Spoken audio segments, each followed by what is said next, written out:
अस्सलाम वालेकुम dear students. High school English grammar by Wren and Martin का book है। आज उसमें एक नोट लिखा हुआ है, उस नोट को पढ़ेंगे।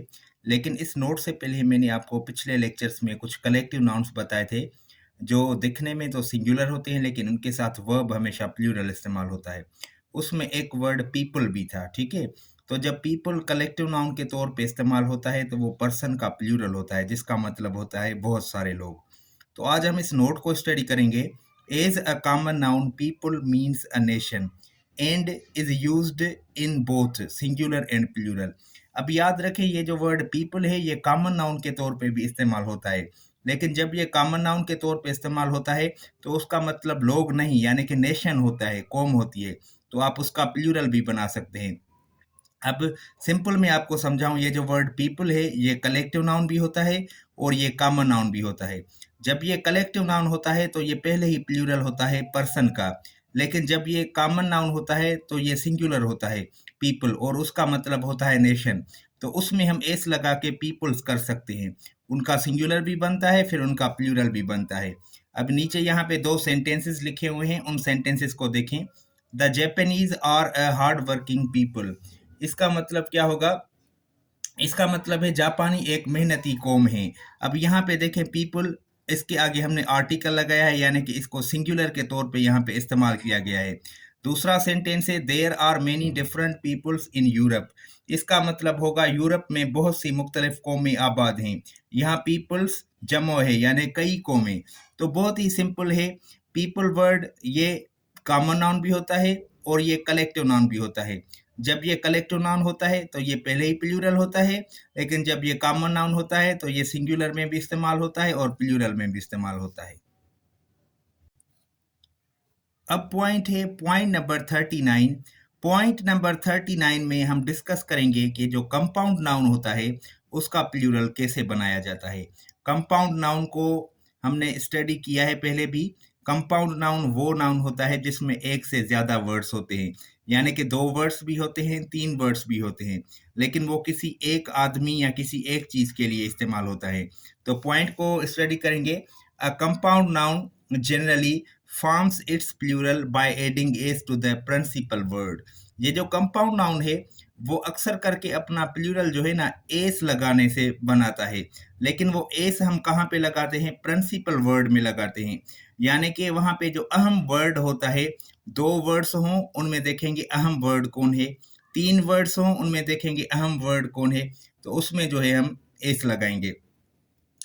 अब देखिए यहाँ पे लिखा हुआ है कमांडर इन चीफ, यानी कि सुपह सालार।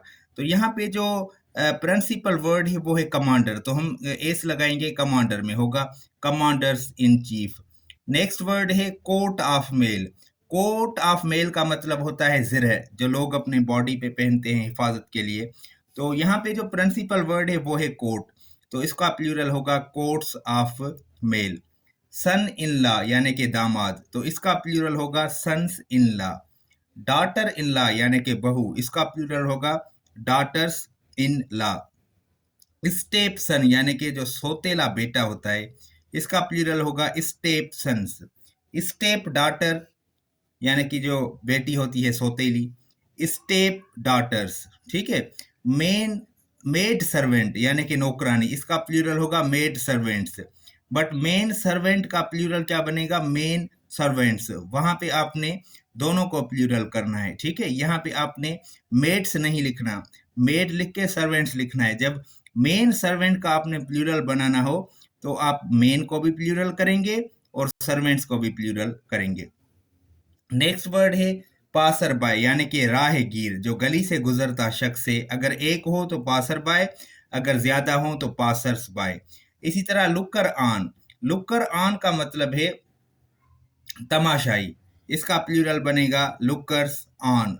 मेन ऑफ वार यानी जंग का आदमी, इसका प्लूरल होगा मेन ऑफ वार, MEN, ठीक है। तो ये देखिए जो कलेक्टिव नाउन्स थे उनका प्लूरल बनाने के लिए हमने एस लगाया। कुछ एक्सेप्शंस होते हैं इंग्लिश में, वो भी आपने याद करने हैं। अब यहाँ पे देखें वी से स्पूनफुल्स, ठीक है। तो अब ये स्पूनफुल ये एक ही वर्ड है, इसलिए इसका प्लूरल होगा स्पूनफुल्स एंड हैंडफुल्स। इन दोनों का मतलब क्या होता है? स्पूनफुल्स यानी के चम्मच भर, हैंडफुल्स यानी के मुट्ठी भर। we because spoonful and handful are regarded as one word, क्योंकि इनको जो है ना एक वर्ड समझा जाता है। तो स्पूनफुल का जमो स्पून्स फुल नहीं होगा, ये एक ही वर्ड है स्पूनफुल, इसमें एस लगा के प्लूरल बनाते हैं। हैंड फुल का प्लूरल होगा हैंडफुल्स। ठीक है, अब यहाँ पे एक और नोट लगाया गया है, इस नोट को भी स्टडी करेंगे। Note that the proper nouns ब्राह्मण एंड मुसलमान आर नॉट कंपाउंड्स। ये जो वर्ड्स हैं ये कंपाउंड्स नहीं है मेन के, याद रखें। मुसलमान ब्राह्मण ये दोनों एक ही वर्ड है। Therefore their plurals are Brahmans and Musalmans, इसलिए उनका जो प्लूरल बनेगा वो बनेगा ब्राह्मण्स एंड मुसलमान्स।